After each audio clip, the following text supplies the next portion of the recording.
My sister and brother-in-law are both into D&D, so for Christmas I decided to create an app that would play background music for wherever their party travels. Besides a 300 plus music track pack for traditional settings, I also made a cyberpunk themed pack with almost 400 songs. At first I had this dream of putting together a Raspberry Pi in a 3D printed enclosure with a touchscreen and buttons to trigger the different songs, but once I realized just how many different settings there were, I realized 4 buttons wasn't going to cut it, and so I thought about taking a 10-year-old laptop, spray painting it brown, putting some fake wood grain on it with a Sharpie, and seeing if that would work. The problem is, I was going to write this in Scratch. Scratch is a pretty competent language for basic apps such as this. It's perfect, until you add a bunch of audio. Once I added 250 megabytes of audio, or about 30 tracks, the offline editor stopped working completely. And any project file I open on another device doesn't work. I just get a white screen. Fortunately, the online editor did handle up to about a gigabyte of audio. Sort of. Once you add more than 200 megabytes, it takes about 15 to 20 minutes to save your project. And secondly, once I passed 800 megabytes of audio, I was using 30 gigs of RAM in a single Firefox tab.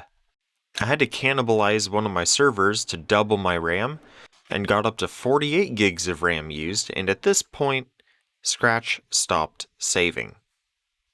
The app is quite simple. Click a button, and it starts shuffling 3 or 4 different tracks. If there's long intros you want to get rid of, you can of course use an app like Acoustica to trim that out, because trying to trim it in Scratch, it's not very elegant, but it does work. Right now it's playing Lost Control. Click them again. Now we're playing Replicated, and I can trigger a fade by clicking the background.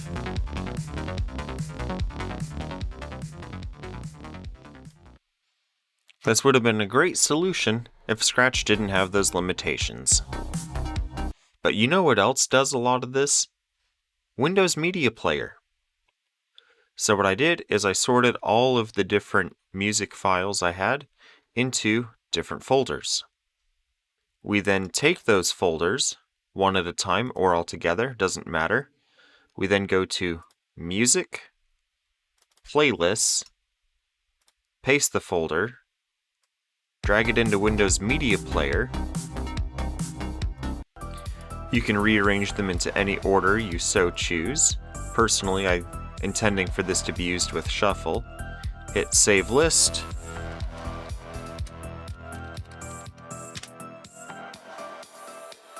And if we come back over here, we have our fancy title playlist.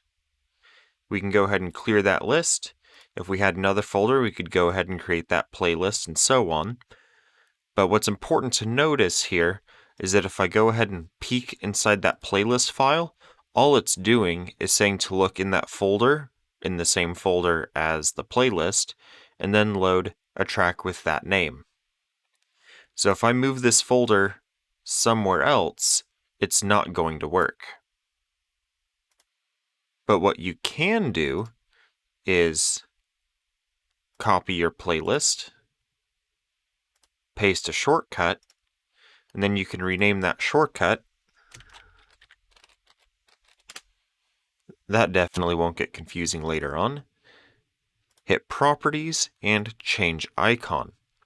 Now presumably you're not going to want to use these Windows system icons for everything, but what you can do is pull up this website, ICO Convert, and load up that picture from the desktop. So now if I zoom in here, our shortcut has that picture. And then that shortcut you can actually move anywhere.